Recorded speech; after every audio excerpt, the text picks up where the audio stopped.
ఈ మధ్యలో రేవంత్ రెడ్డి మాట్లాడుతుండు, నేను 2020 మ్యాచ్లు ఆడుతున్నా అంటుండు. నువ్వు 2020 ఆడవు. వాస్తవంగా నువ్వు 2020 దేనికి ఆడతావు అంటే పైసల కలెక్షన్కి ఆడతావు. అసలు నువ్వు ఆడే మ్యాచ్ అంతా కూడా తొండి, నీదంతా తొండి మ్యాచ్ ఉంటుంది, తొండి ఎగ్గొట్టే మ్యాచ్.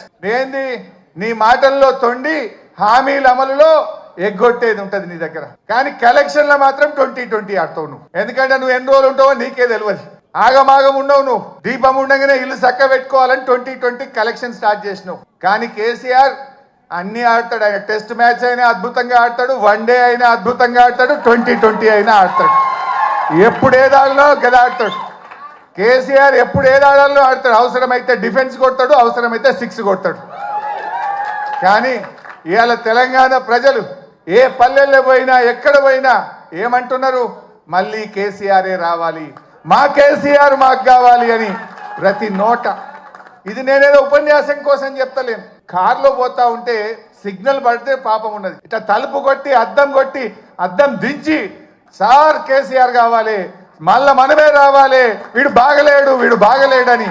అది ట్యాక్సీ డ్రైవర్ కావచ్చు, ఆటో డ్రైవర్ కావచ్చు, అది ఎవరన్నా కానీ ఆ రోడ్డు మీద పోయే పిల్లలు కావచ్చు, మళ్ళీ కేసీఆర్ కావాలని మాట్లాడుతున్నారు. ఇది ఈరోజు తెలంగాణ సమాజం కోరుకుంటుంది.